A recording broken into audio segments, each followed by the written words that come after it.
A growing number of Republicans have come out in support of Biden receiving the intelligence briefings traditionally afforded to president-elects, but few have spoken forcefully about Trump's refusal to accept the election results or denounced his false statements about the election being rigged or questioned why he hasn't provided evidence to back his claims.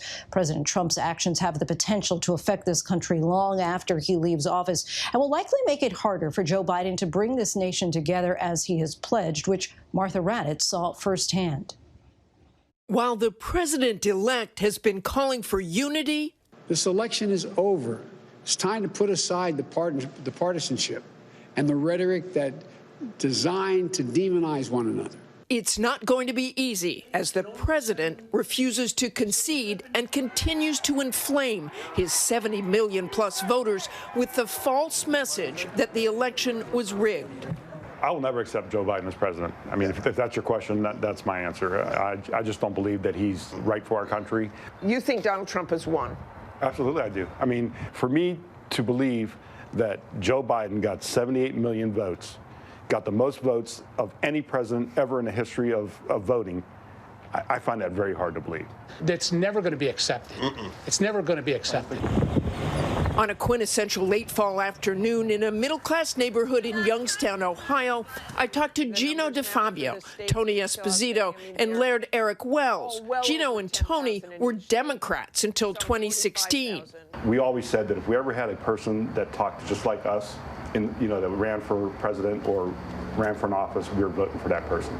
And that's what Trump is. It's hard to explain his allure, but obviously 70 million people think he's a great guy and want him reelected. As Trump continues to baselessly declare he won the election, it resonates with these men. There's a recipe for disaster when they decided to have these mail-in votes. I don't think there's any way of proving the person that mailed that in is the person that actually did it. Do you want me to read you the numbers now for the states that are still outstanding? I mean, they're all well over 10,000 in each state, some 45,000 in each state. And you look at what secretaries of state have said, they have seen no evidence of massive fraud. From my vantage point, there's too many smoke and mirrors in terms of ballots appearing here, reappearing there, disappearing here, this, that, and the third. Where there's smoke, there's fire. There's no way. It just doesn't smell right. Too many irregularities. And even though Trump's own Homeland Security Department is calling this the most secure election in history, mother of four Carrie Pascal also believes the election was rigged. He was winning. It goes into nighttime. All of a sudden, you wake up the next day, and the state that was red is now blue. The mail-in vote, it's COVID, and so many people voted absentee, which is one of the reasons all the votes came in late. But you just don't trust those votes?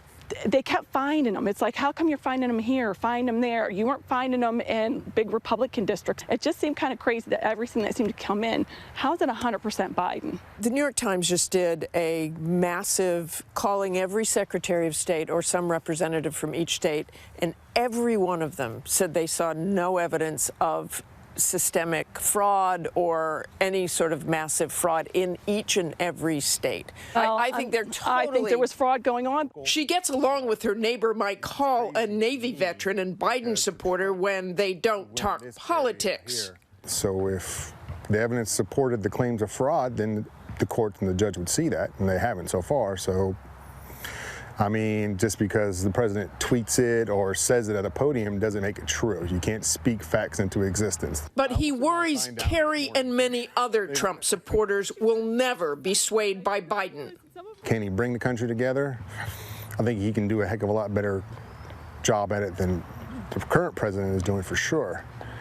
But one man is not going to heal this country. There's just too much divide. If the 70 million people that voted for Donald Trump don't come to grasp with the fact that this election was legitimate, and they don't accept it, I don't know how we're going to be able to heal that divide. Back in September, I met Lynn Kincaid and his sister Arthur Schollenberger in Hamilton, Ohio, outside of Cincinnati.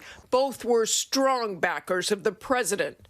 I think he almost walks on water. But now, after the election, a slightly different tone. Since I was a strong Trump supporter, I'm very disappointed, but it is what it is. and a slightly different tune than the president on conceding the election. When the final count comes in, I hope he will be like all past presidents and politely accept the results of the election and have a good transfer power. I'm disappointed that Mr. Trump lost the election. I'm not disappointed that he didn't concede, but when the final tallies are in, I hope he will concede. I think that's the right thing to do and be presidential. Well, I'd say that he hasn't been a gracious loser, but then that's his personality. I wouldn't expect him to be a gracious loser, especially if there was any question whatsoever that this was not totally on the up and up. And their advice to fellow Trump supporters? If they would just say a prayer to our good Lord and say, Lord, this is the results. We'll like it or not, we're going to have to live with it, and we need to work together as one nation to do what's best for this whole world. If we support Mr. Biden, and hey, he's our new president, if he is our new president, we should support him. I still believe that time heals everything. And I think that we can all work together, and we still have a great future in this country.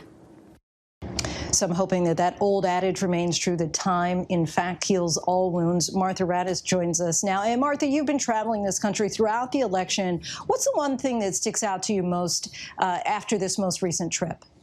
Well, I think just how extraordinary it is that really Donald Trump can say anything, and there are many of his supporters who believe it. They don't believe in fact-checking. If I bring up fact-checking, they say, we can't believe that, we'll go to social media. And this, to me, this trip was important to hear those voices, because even after Donald Trump is out of office, this has resonated so much throughout the country that it's not just Donald Trump, it's people who support him still, and as some of them say, forever. And Joe Biden's going to have a more difficult time trying to unite the country because of that. And switching gears while we have you, we're learning tonight that the Pentagon may be expecting orders to reduce troop levels in Afghanistan and Iraq before Biden's inauguration. What more are you hearing about this, and what do we know about the president-elect's views on troop levels? Well, you know that President Trump in October tweeted that all U.S. troops should be out of Afghanistan by Christmas. He got a lot of pushback from the military and from his Secretary of Defense at the time, Mark Esper, who reportedly sent a classified memo to the White House warning of this rapid troop withdrawal that the president was suggesting.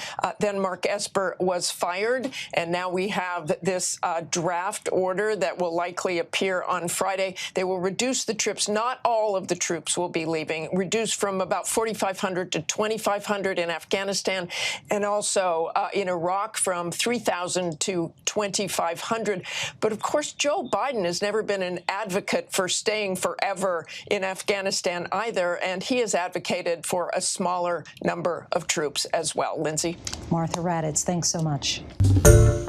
Hi, everyone. George Stephanopoulos here. Thanks for checking out the ABC News YouTube channel. If you'd like to get more videos, show highlights, and watch live event coverage, click on the right over here to subscribe to our channel. And don't forget to download the ABC News app for breaking news alerts. Thanks for watching.